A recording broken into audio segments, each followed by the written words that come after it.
Everyone else in my family is dead. I don't even know what I was doing all day, clearly not reading. I have so much to say right now, not a lot of it is good, unfortunately. Hello, this is Mary, you're in Mary Reads. Welcome or welcome back to my channel. Today's video is a classics reading vlog. Holding a camera like this is actually harder than I expected. It's heavier than I thought, and my arms are super weak, so the camera might be trembling a little bit. But basically, I wanted to tell you about the rules of this marathon, and if you want to join me, please do. It's going to be fun, and let's have this fun together. So I have 5 books that I'm going to show shortly. These are all 5 classic books that I wanted to read for a while. They're all short because I'm a slow reader, and I'm only giving myself one day to read each book. So the marathon is going to last 5 days. Each day I'm going to be taking, hopefully, a new book and we will be reading it. I will not be showing you a lot of the stuff that I'm doing this day, just pure reading content. I will mostly be giving my opinion on the book. So these are all the books that I want to read. First of all, Persuasion by Jane Austen. I've had it on my shelves for a very long time, and it's pretty short, so I'm hoping to be able to read it fully. Then we have The Catcher in the Rye. I've got this book fairly recently, like a couple months ago, and everybody keeps telling me about it, that it's very good, and I want to try. Then we have Always Lived in a Castle. I really want to read this book. The edition is pretty fun. I like how the cover feels. And my husband bought it for himself, but I've heard about this book a lot and wanted to read it as well. It should be kind of a little bit mysterious, so will work well with our vibes because the weather is absolutely horrible right now. So we'll try this. Then I have George Eliot's Silas Marner. I have read Middlemarch by George Eliot, and this will be my second book. And finally, The Island of Dr. Moreau. This is Herbert Wells. I've got this book in the little free library, and somebody told me that I'm going to enjoy it, so I thought that I can try it.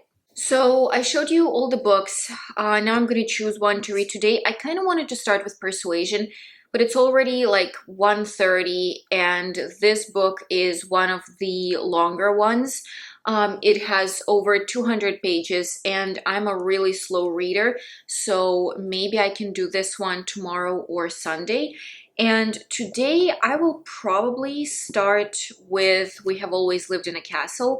It's, I think, 130 pages, something like that, 140. And I wanted to read this for a long time, so let's start with this one. I have just started reading literally the first paragraph, and I love the way it's written. Just listen to this. My name is Mary Catherine Blackwood. I'm 18 years old and I live with my sister Constance. I have often thought that with any luck at all, I could have been born a werewolf, because the 2 middle fingers on both my hands are the same length, but I have had to be content with what I had. I dislike washing myself and dogs and noise. I like my sister Constance and Richard Plantagenet and Amanita phalloides, the death cup mushroom. Everyone else in my family is dead. This is super intriguing. I love this. Hopefully it stays as good as this first paragraph.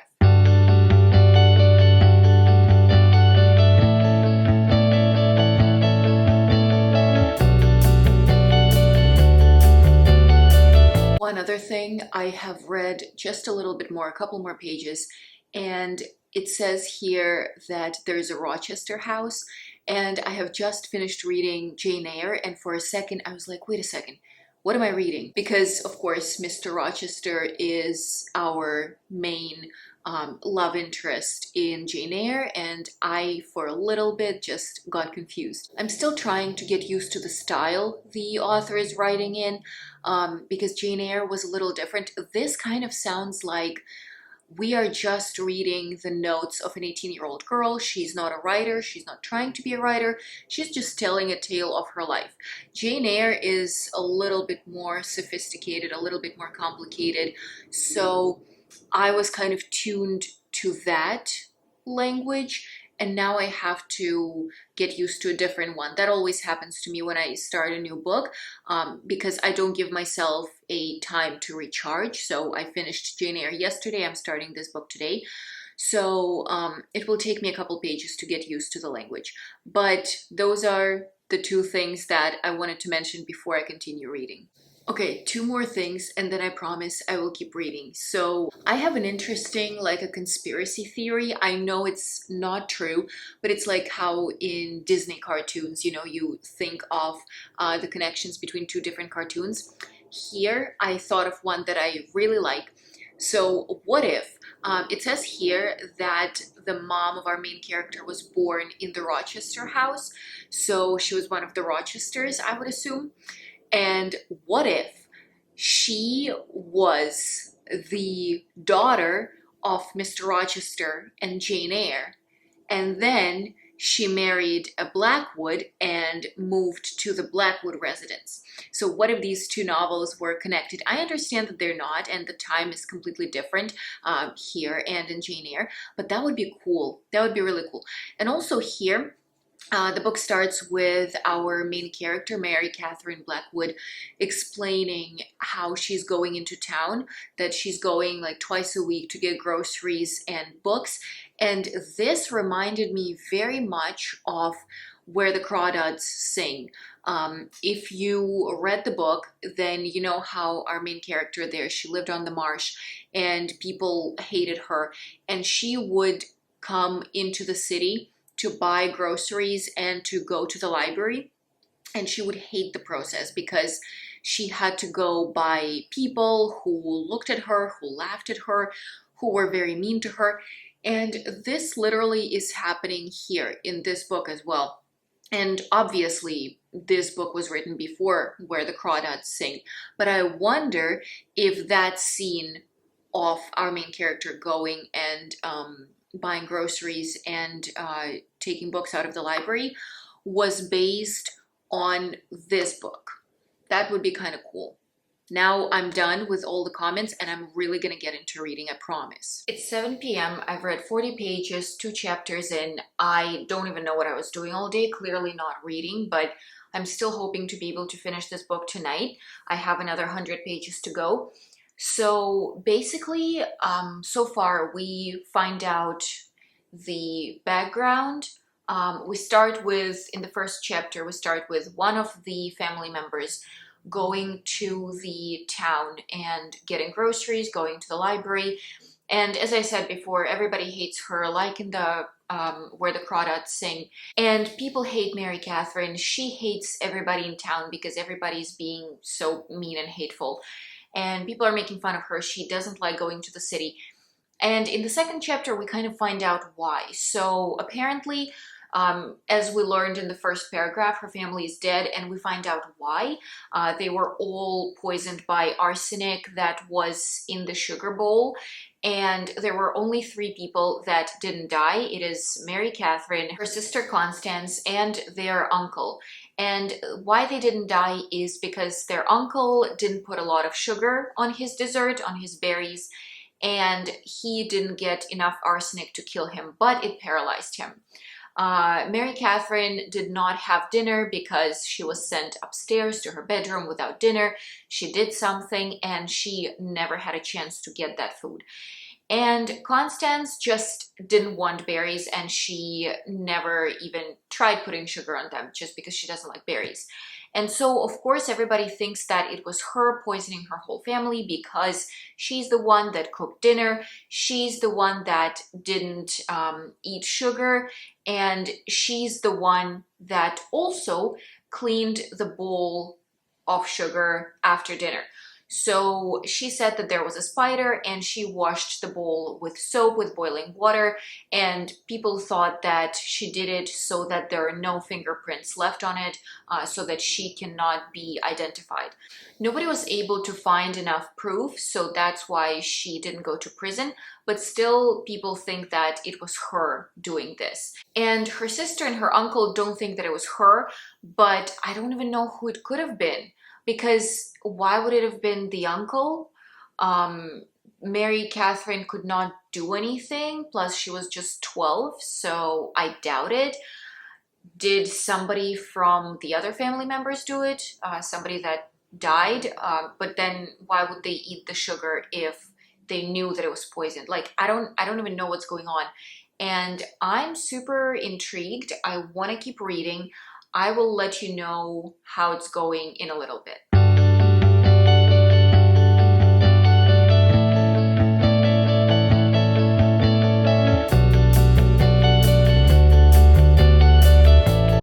read some more, and you know what weirds me out about this book? I feel like I don't trust the narrator. I don't know why, but it's just that the whole family is super weird. Like, the sisters, their dialogues are kind of weird. The uncle is clearly not well, and they mention that he's sick, and something is also going on with his head, like he's forgetting things, he's forgetting who is talking to him. So I don't know if it's like his age or it's trauma or both. But the sisters, I feel like something is wrong with them. I don't know, I feel like it's an unreliable narrator, but I don't believe that we were supposed to have an unreliable narrator in this book. So I'm really confused. And I don't know, also the book makes me feel uneasy. Something about this family is very weird. I don't know at all what to expect, but something about them is super weird and it just nags on me. I don't know what to think. I'm so confused right now. I literally don't know what's going to happen in 10 pages. It's 1 a.m. and I have made a really good progress. I have 30 pages left in the book, but I'm going to finish them tomorrow because I'm falling asleep. I'm already in my pajamas. My husband is asleep, so I have to talk quietly. But a couple things that I wanted to say about the book. First of all, people can be so horribly mean and just absolutely vicious. And I hate when there is something being unfair or someone being unfair, and this is what we read about in this book, and it infuriates me.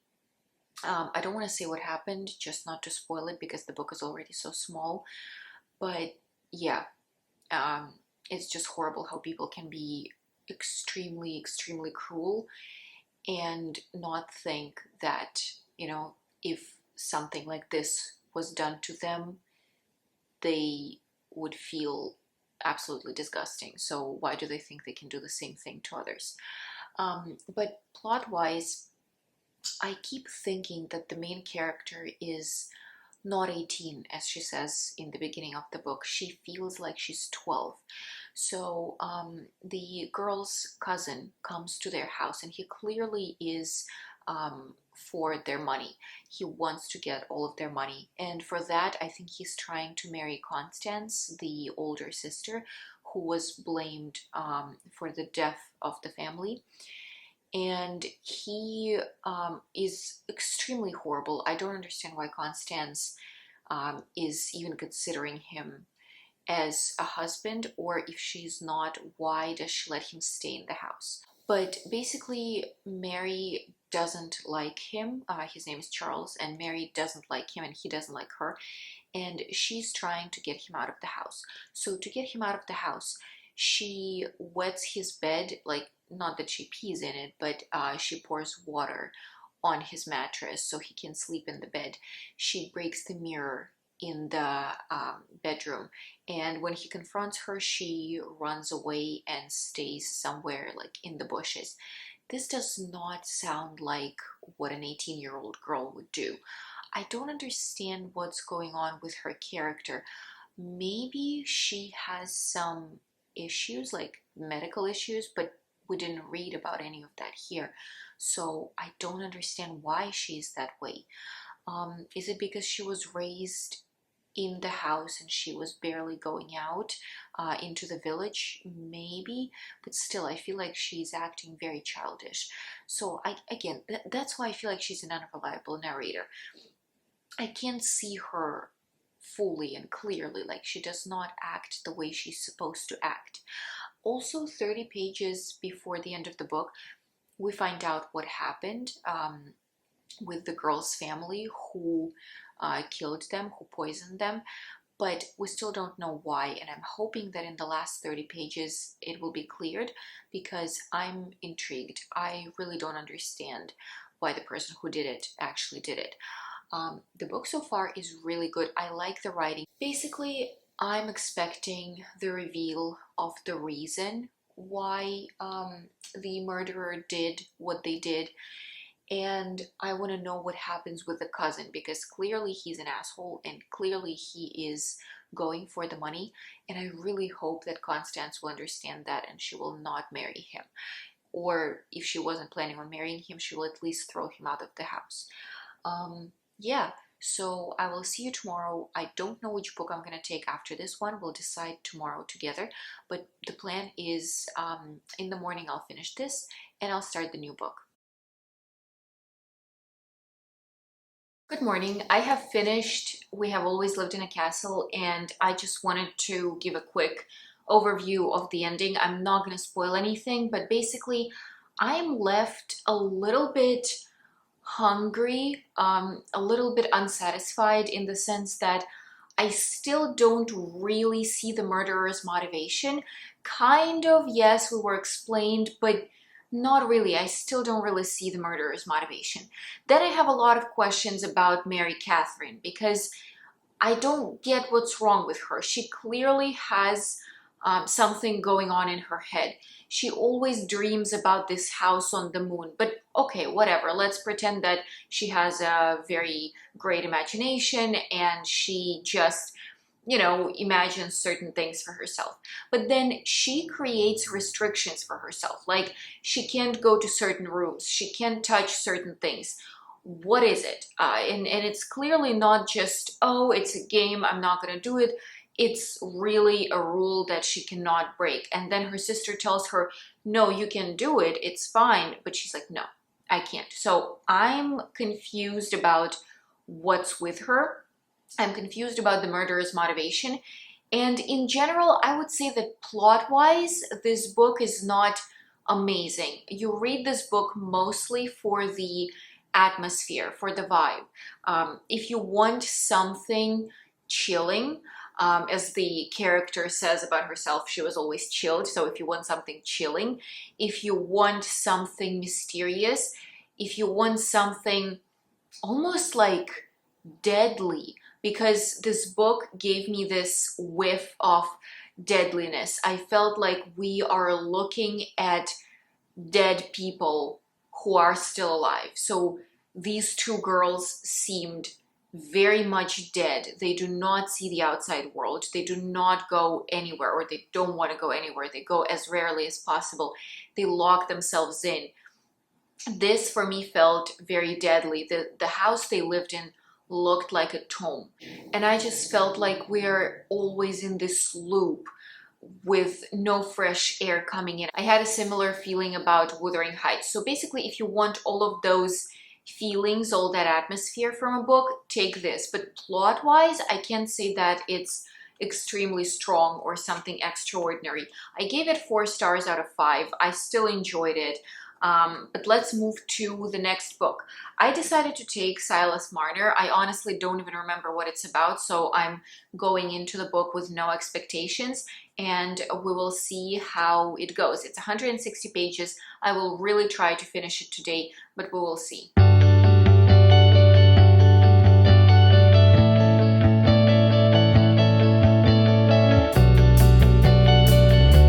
I have so much to say right now. Not a lot of it is good, unfortunately. Not because of the book. Well, partly because of the book. So basically, it's 10:30 p.m. I am 50 pages in out of 160. Granted, I did not start early in the morning. I was finishing the previous book. Plus, I was making breakfast and my husband and I went on a walk. Granted, English is not my first language, so I'm reading slower in English than I would in Russian. And the language in the book is not very easy. So compared to the previous book, where everything was just flowing, everything was going so fast, this is reading much slower. And what makes it even harder is that some of the chapters, or for now it's been only 2 chapters, were written from the point of view of peasants. So you know how sometimes in classic books you get like this, let's say, master of the house, and he speaks in this high educated, intelligent English.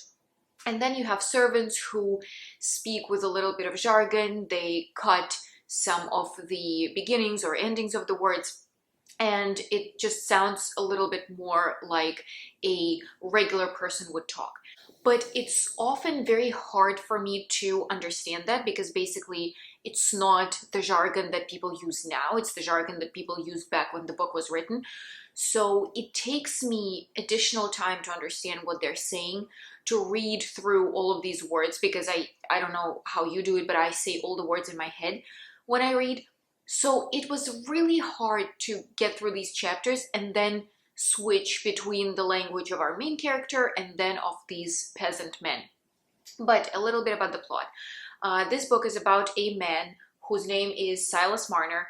He was accused of theft. He actually didn't steal anything. It was his friend. But he put the blame on Silas, and Silas was pronounced guilty, so he had to leave his town. And he leaves the town and goes to this other town where people don't necessarily like him a lot, don't necessarily trust him, but he has work to do and people are okay with him there. So he lives there for 15 years and everything is fine.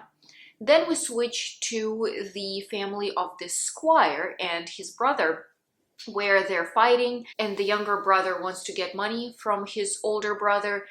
And we read a couple chapters from the point of view of this younger brother. I don't want to tell exactly what happened because that's going to be spoiling the plot, but basically this is slowly tying the two characters, Silas Marner and the older brother, the squire. So I don't know what to expect here. I don't know what's going to happen. But so far, Silas is just being thrown into all the different miseries of life, which is very unfortunate because he's this very nice man, very religious, very kind, always gave money away to charity, was always very nice to others and helped them without asking for anything back. I really hope everything is okay with him. I will keep reading. I think I'll read for another like 3 hours. I'm gonna go to bed at 1. And I'm going to wake up early tomorrow to finish this book and read the next book, because tomorrow's book is going to be even longer than this. It's like 7 p.m. the next day and I'm finally done with Silas Marner. It took me much longer to finish the book than I expected. So basically I gave this book like 3.5 out of 5. Not because it's a bad book, just because I didn't see the drama. I didn't feel the drama. So there are many things that happen to Silas throughout these 160 pages. And it feels like, oh, these events are really dramatic. I wonder what's going to happen. I wonder how he's gonna get through them. But it seems like everything is so easy and he's like, oh, okay, whatever. Yes, it hurt, but I'll survive. Oh, this other thing happened. It's okay, whatever, I'll survive. So I didn't see the drama in this book. The ending was fun and I felt super interested, but only in the last third of the book. So the first like 120 pages, 100 pages, I felt like it's a little bit dragging. Only in the last 50 pages, it felt like, wow, something is actually happening, something interesting and intriguing is happening.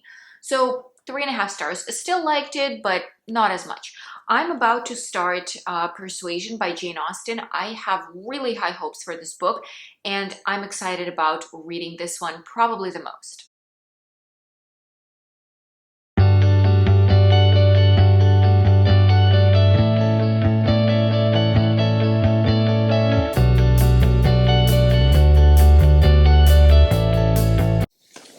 So I read the first 50 pages and I am really enjoying the book. The main character is Anne Elliot. She's, I think, 27, and she's the middle sister of the 3 kids that Baronet Elliot has. And their mom passed away recently, a couple months ago. Her younger sister Mary is married to a man who first proposed to Anne. Her older sister Elizabeth is not very interested in Anne at all. They're not friendly to each other. Anne's father is also not interested in her. He loves Elizabeth the most. Mary is okay because she married young and she married a rich person, but Anne, nothing much. So she's not proud, she is not vain, she's just this very cute, kind, nice girl, and she doesn't attract a lot of attention to herself. And she was once engaged to Captain Wentworth, and he was back then not a captain. He was some lower ranking Marine guy, officer, whatever it's called. And of course, Anne's father said that this engagement cannot continue because Wentworth is not a good enough man. So Anne didn't marry him, but she loved him, and that's why she would refuse any other bachelor that would ask Anne for her hand. And in this 50 pages, Captain Wentworth, already captain, had made a lot of money, comes back to the place where Anne lives because his sister and the sister's husband are renting a house from Baronet Elliot. They don't have enough money and they have to move to Bath. And Captain Wentworth, with his sister and her husband, are renting the Elliots' house. I know how it's gonna end. Of course, I think Anne is gonna be with Wentworth because he now has money, he now has status, but I just want to know how it goes. Jane Austen is always able to do such a great job telling these stories. I adore her books.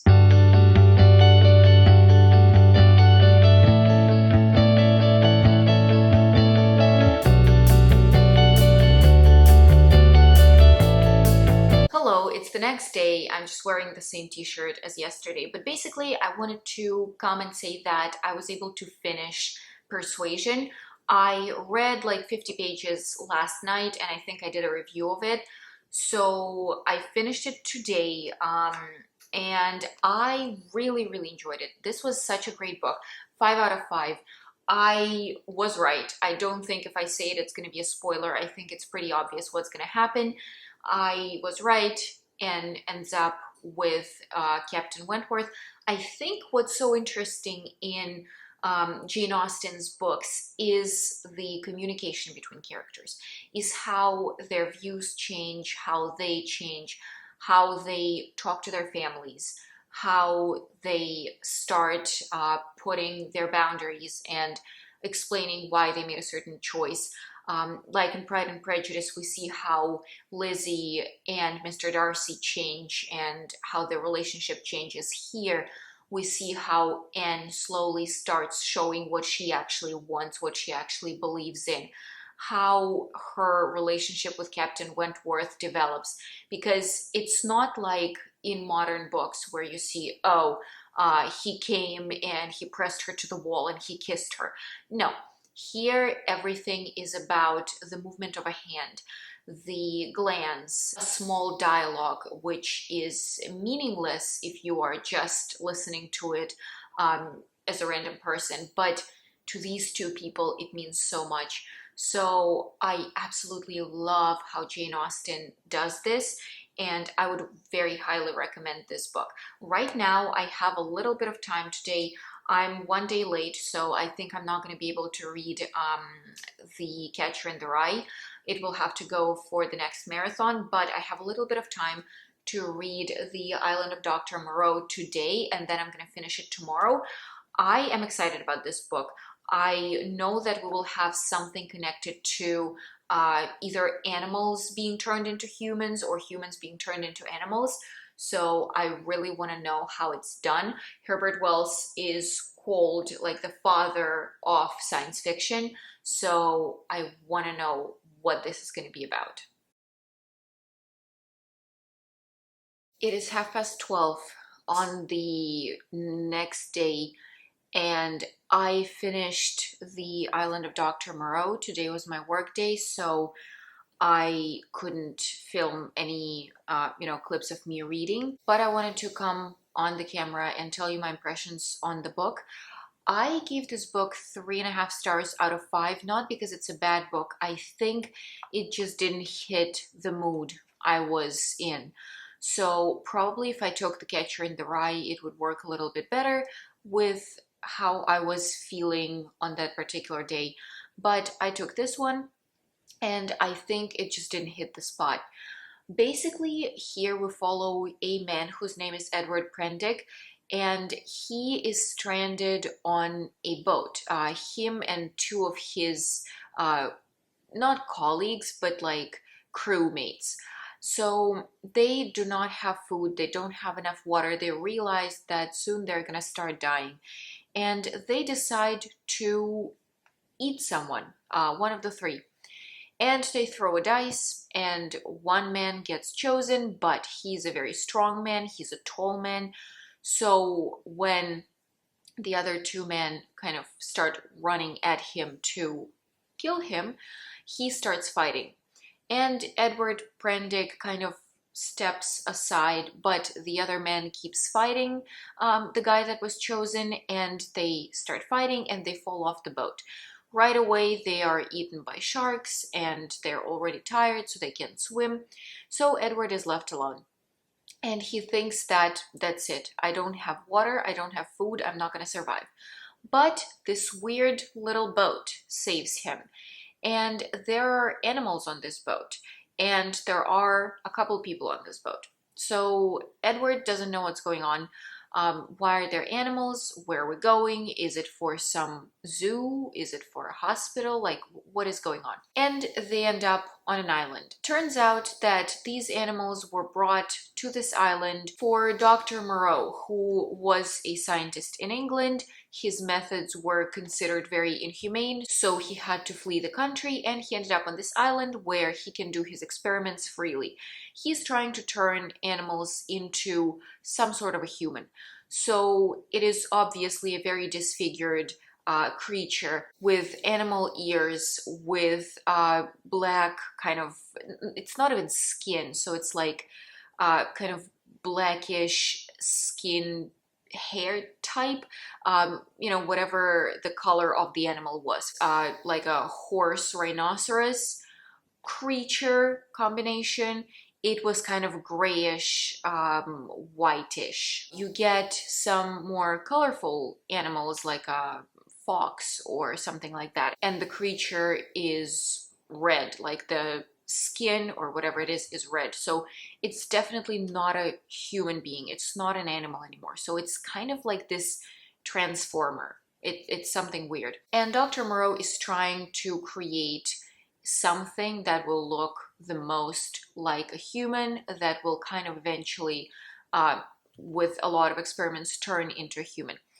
And this book gave me very strong vibes of Frankenstein, and surprisingly of Jules Verne's adventures. It didn't impress me as much as Frankenstein did, but there's definitely this idea of being responsible for what you've created, and also of this pain that this weird creature experiences because they can't find their place in the world.